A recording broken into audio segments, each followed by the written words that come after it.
your powers of deduction keen enough to locate the lost species?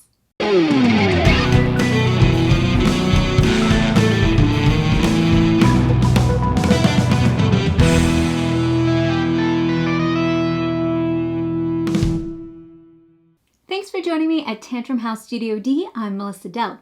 Today I'm looking at a prototype of the Search for Lost Species. It's a logic deduction game for 1 to 4 players that takes about an hour to play.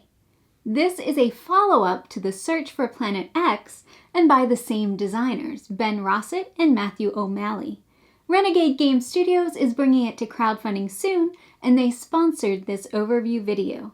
So I won't be giving any opinion or critiquing the game, just showing you what it's like so you can get a feel for it. If you're familiar with the Search for Planet X, you'll notice a lot of similarities. But this game brings its own twist to the gameplay. You're playing as scientists on an expedition to find a lost species.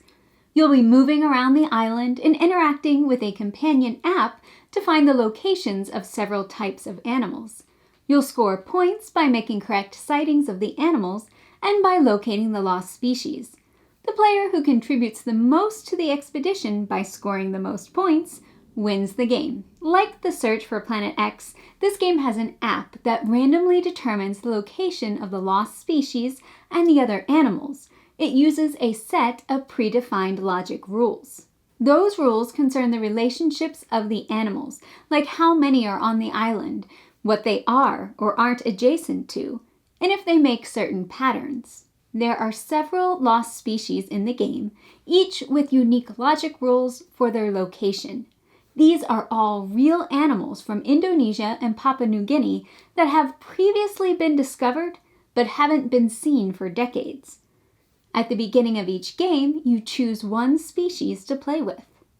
You'll also choose which side of the board to use.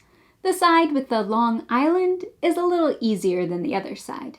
Throughout the game, you'll be choosing actions in the app that give you little bits of information that you have to piece together to correctly determine where the lost species is and where the other animals like lories, toads, and cuscus are. Any shots of the app you see in this video are from the beta version, so there could be some differences in the final version.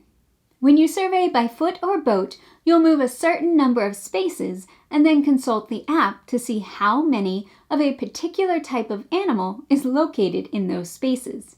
You'll verbally announce what action you're taking, surveying by foot and searching for pythons. But you won't tell anyone what the app tells you. You record the secret information on your note sheet. A new type of action in this game is visit a town. On a town space, you can take this action to gain a card and research a topic. Some of the cards give endgame points, others instant actions, ongoing actions, or one-time use actions. Each action takes a certain amount of time, and you'll move your pawn that many spaces on the time track. Whoever's pawn is farthest back gets to take the next action. So turn order can change a lot based on the types of actions players take.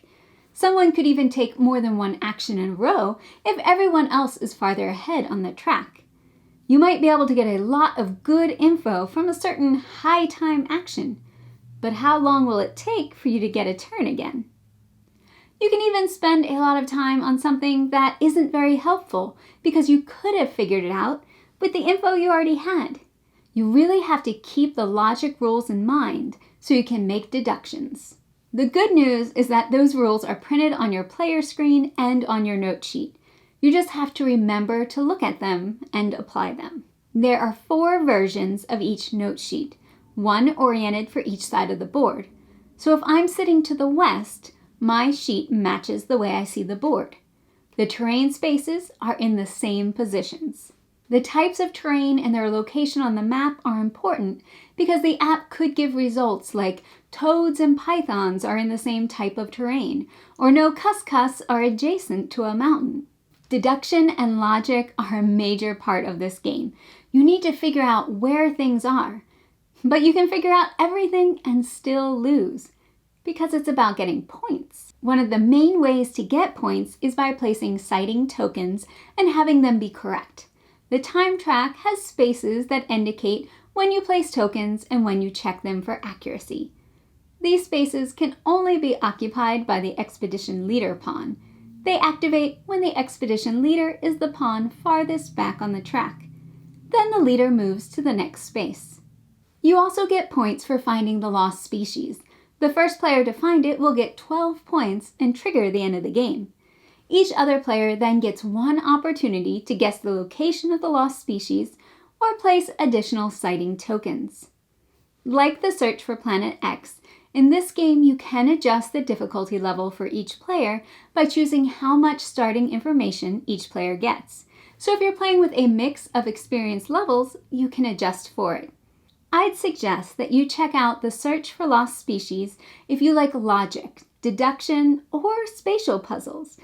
If you like the search for Planet X, this game has a lot of the same things to enjoy, but with the added spatial element, town cards, and a potentially more approachable theme. Thanks for watching. Please like and subscribe.